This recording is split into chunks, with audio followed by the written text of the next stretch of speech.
आवाज गरीबों की। रात का समय था और गांव में सब अपने घरों में सुली हुई थे।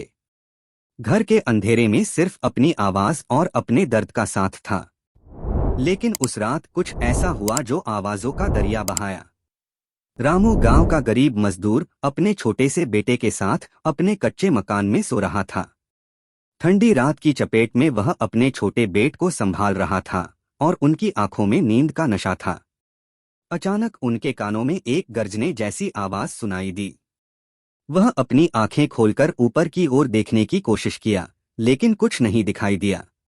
यह आवाज अचानक बड़ी तेज हो गई, जैसे कोई भूत उनके सिर पर खड़ा हो गया हो।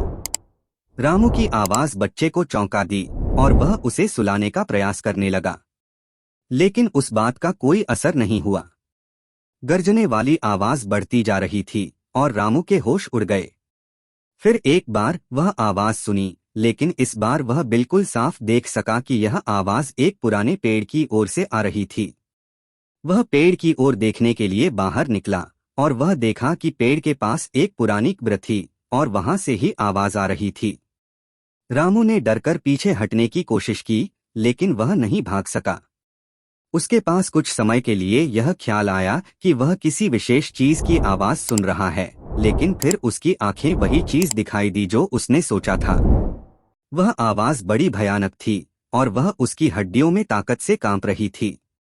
उसने देखा कि पुरानी कब्र से एक पुराना और डरावना हाथ बाहर निकल रहा था और वह आवाज के साथ बोला, मुझे चाहिए और तुम देने के लिए मेरे साथ आओ। रामू का दिल दौड़ने लगा और वह पेड़ से दूर भागने लगा। वह अपने छोटे बेट को लेकर अपने घर की ओर दौड़ गया और वह जब तक घर के दरवाजे को बंद नहीं किया तब तक आवाज बस उसके पीछे थी। वह बिल्कुल हाथ में सामान लिए बिना डर से नहीं निकल सका और यह डरावनी आवाज उसकी आंखों के सामने हमेशा के लिए रह गई।